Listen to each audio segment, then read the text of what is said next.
Hello and welcome back to Friday Reads, where we help you find your next read. I'm Jill. And I'm Julie, and this is our last Friday Reads of 2021, so we're going to talk holiday books to close out the year. Okay, my first one is The Santa Suit by Mary Kay Andrews.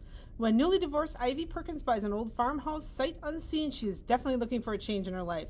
The Four Roses, as the farmhouse is called, is a labor of love. But Ivy didn't bargain on just how much labor. The previous family left so much furniture and so much junk that it's a full-time job sorting through all of it.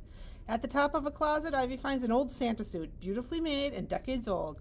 In the pocket of the suit, she finds a note written in a childish hand. It's from a little girl who has one Christmas wish, and that is for her father to return home from the war. This discovery sets off Ivy on a mission. Who wrote the note? Did the man ever come home? What mysteries does the Rose family hold? Ivy's quest brings her to the community at a time when all she wanted was to be left alone and nurse her wounds. But the magic of Christmas makes miracles happen, and Ivy just might find more than she ever thought possible. A welcoming town, a family reunited, a mystery solved, and a second chance at love.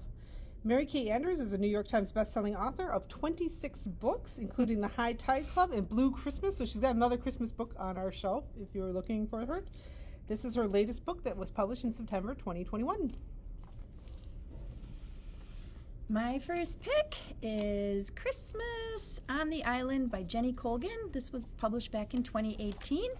Christmas on a remote Scottish island is bleak, stark, and incredibly beautiful. It's a time for hunkering down, getting cozy in front of whiskey barrel wood fires, and enjoying a dram with the people you love. Unless, of course, you're accidentally pregnant to your ex-boss and don't know how to tell him. A little bit of turn. In what should be the season of peace and goodwill on earth, will Joel think Flora is a bearer of glad tidings with that news? Meanwhile, Saif, the doctor and refugee from war-torn Syria, is trying to enjoy his first Western Christmas with his sons, but without his missing wife. Can the little family possibly find comfort and joy? Travel to the beautiful northern edge of the world and join the welcoming community of Muir, if that's how it's pronounced, for an unforgettable Christmas. This is actually part of a series. It's book 3 in the series, which actually begins with The Cafe by the Sea. That's the first one in it, and continues with The Endless Beach, and then picks up with Christmas on the Island. The series has 5 primary works and 1 prequel called A Very Distant Shore. So if you want to read about the Scottish island and the holidays, sounds like kind of a twisty tale with all that's happening. I kind of want to find out. Next one is Christmas by the Book by Anne Marie Ryan. This is one for book lovers and was published in 2020. Nora and her husband Simon have run a beautiful oak-beamed bookshop in their small British village for 30 years. But times are tough and the shop is under threat of closure. This Christmas season will really decide their fate. When an elderly man visits the store and buys the one book they've never been able to sell, saying it's the perfect gift for a sick grandson, it gives Nora an idea. She and Simon will send out books to those feeling down this Christmas. Maybe they can't save their bookstore, but at least they'll have one final chance to lift people's spirits through the power of reading. After gathering nominations online, Nora and Simon quietly deliver books to 6 residents of the village in need of some festive cheer, including a single dad of twins who is working hard to make ends meet, a teenage boy grieving for his big sister, a local member of parliament who is battling depression, and a teacher who's newly retired and living on her own. As the town prepares for a white Christmas, the books begin to give the recipients hope, one by one. But with the future of the bookshop up in the air, Nora and Simon will need a Christmas miracle, or perhaps a little help from the people whose lives they've touched, to find a happy ending of their own. So it seems like a heartwarming little book story. My next pick is actually a nonfiction pick. This is The 13th Gift, a true story of a Christmas miracle by Joanne Smith, published in 2014. For readers of Richard Paul Evans and Greg Kincaid comes this book, a heartwarming Christmas story about how a random act of kindness transformed one of the bleakest moments in a family's history into a time of both strength and love. After the unexpected death of her husband, this author had no idea how she would keep herself together and be strong for her 3 children, especially with the holiday season approaching.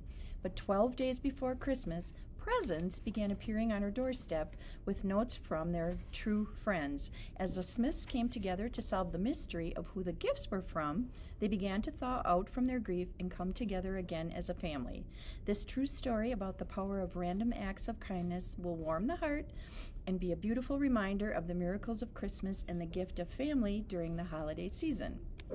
Book club just finished reading this book, and Holly sent me some notes. She said everyone enjoyed the book. A couple of them found it a little difficult to read, being able to relate to the loss of a loved one near Christmas, but everyone appreciated how the small act of kindness shared with this family is what mattered most to them. It wasn't so much that they needed money, what they needed was spirit. Having this experience of strangers, or at least a mystery gift giver, leaving gifts gave them something to focus on and a reason to start thinking about Christmas outside of their sorrow. It also gave them inspiration to help others, which in turn lifted their spirits. The moral of the story is a small act of kindness spreads like wildfire. So many people are touched by the one act because it inspires a chain reaction of more people spreading kindness. So, kind of have this on my list to read yet this year. Well, I've seen it as the book club pick a lot, and always wondered, what is it? My next one is The Christmas Escape by Sarah Morgan. It was supposed to be Christy Sullivan's perfect Christmas getaway, a trip to Lapland with her family and best friend Alex. But facing a make-or-break marriage crisis, Christy desperately needs time alone with her husband. Her solution? Alex can take Christy's little daughter to Lapland, and they will reunite there for Christmas Day. It's a big ask, but what else are friends for? There's nothing Alex wouldn't do for Christy, but Christy's request to save Christmas is giving Alex sleepless nights. She knows something is wrong, but for the first time ever, Christy isn't talking.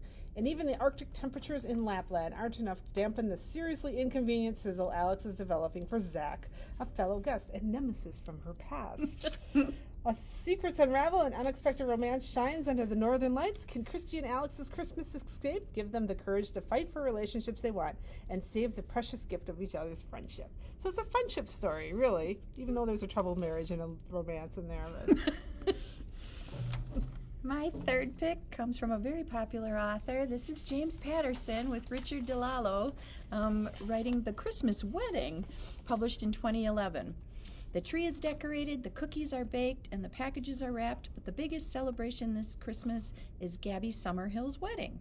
Since her husband died 3 years ago, Gabby's 4 children have all drifted apart, each consumed by their turbulence of their own lives.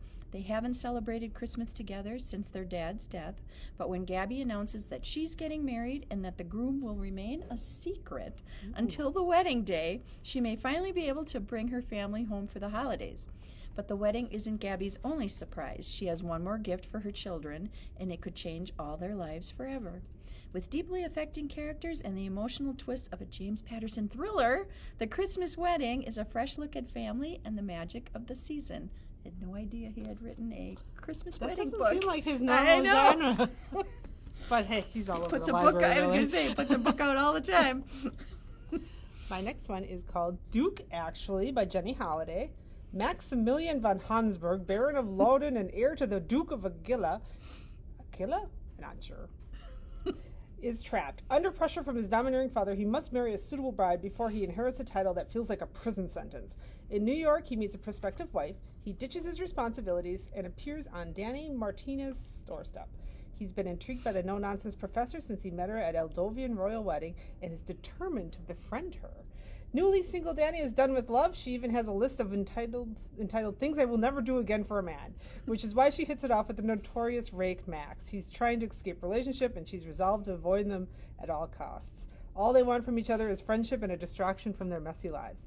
As their bond begins to deepen, so does their attraction, until they end up in bed together. Falling in love was never part of the plan. Max's family doesn't see Danny as a perfect match, even as his heart tells him she's the one, and Danny isn't sure she can make it in Max's world. Can they find courage to live the life they desire, even if it means risking everything? So the people on Goodreads have told me that these are like, because there's 2 of them, there's this Duke actually is the new one, which they say is better, and the other one is the Princess for Christmas.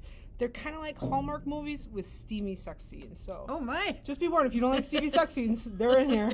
But if you do, they're in here. Okay, I have a much calmer book. This is a very popular book at the library at the holidays. This is Kristen Hanna's from 2005, and this is Comfort and Joy. Joy once loved Christmas more than any other time of the year. Now, as the holiday approaches, she is at a crossroads in her life. Recently divorced and alone, she can't summon that old enthusiasm for celebrating. So without telling anyone, she buys a ticket and boards a plane bound for the beautiful Pacific Northwest. When an unexpected detour takes her deep into the woods of the Olympic rainforest, Joy makes a bold decision to leave her ordinary life behind, to just walk away, and thus begins an adventure unlike any she could have imagined. In the small town of Rain Valley, 6-year-old Bobby O'Shea is facing his first Christmas without a mom. Unable to handle the loss, Bobby has closed himself off from the world, talking only to his invisible best friend. His father, Daniel, is beside himself, desperate to help his son cope. Yet when the little boy meets Joy, these two unlikely souls form a deep and powerful bond. In helping Bobby and Daniel, Joy finds herself again. But not everything as it seems in Quiet Rain Valley, and in an instant, Joy's world is ripped apart and her heart is broken. On a magical Christmas Eve, a night of impossible dreams and unexpected chances, Joy must find the courage to believe in love again and a family that can't possibly exist, and go in search of what she wants and the new life that only she can find. So comfort and joy. I know it's been going in and out of our library. I had to get this from a different library. So Kristen Hanna. I think Kristen Hanna's having a great year. She is. You know, if you haven't discovered her books yet, you should. So my next one, I think I might have suggested this before, but I'm putting it again because it's a good holiday book. Always in December by Emily Stone. Every December, Josie posts a letter from her home in London to the parents she lost on Christmas night many years ago. Each year she writes the same 3 words, missing you always. But this year her annual trip to the post box is knocked off course by a bicycle collision with a handsome stranger, a stranger who will change the course of Josie's life. Josie always thought she was the only one who avoided the Christmas season, but this year Max has his own reasons for doing the same. Another Max. Max is a popular name for the Christmas romance books. And coincidence leads them to spending the holiday together. Aglow with new love, Josie thinks this might be the start of something special, only for Max to disappear without saying goodbye. Over the course of the next year, Max and Josie will find that fate continues to bring them together in places they'd never expect. New York City, Edinburgh, the quiet English countryside. And it turns out Max had every reason to leave and every reason to stay. But what does fate hold for Josie and Max as Christmas approaches again? So, it's in December. Might have to add that one to my holiday list, too. And my last pick is by a very popular author. I could probably flash the back of the book. This is Debbie McComer's Dear Santa, which was just published this year. So, a special holiday wish list brings about hope, love, and second chances in this nostalgic novel from the Queen of Christmas Stories. Lindy Carmichael isn't feeling particularly joyful when she returns home to Washington for Christmas. The man she thought was the one has cheated on her with her best friend, and she feels completely devoid of creativity in her graphic design job. Not even carolers or Christmas cookies can cheer her up, but Lindy's mother Ellen remembers an old tradition that might lift her daughter's spirits. Reading through a box of childhood letters to Santa and reminiscing about what she'd wished for as a young girl may just be the inspiration that Lindy needs. With Ellen's encouragement, she decides to write a new letter to Santa, one that will encourage her to have faith and believe just as she'd done all those years ago. Little does Lindy know that this exercise in gratitude will cause her wishes to unfold before her in miraculous ways. And thanks to some fateful twists of Christmas magic, especially an unexpected connection with a handsome former classmate, Lindy ultimately realizes that there is truly no place like home for the holidays. So Debbie McComer's Dear Santa. She probably has some other Christmas things on our display as well. So if you're looking for a Christmas book, there's actually a big display here that you can do it. Not all of these will be on, but... Yeah, we had to borrow from a lot of different libraries because holiday books are popular at this time of year. So we thank you for watching us all year. Like I said, this is our last one for 2021. We'll be back in January. Like, share, comment, let us know what you're reading, what you want us to do some book recommendations for. We'd love to hear from you. Till then, Merry Christmas. Thanks for watching. Bye.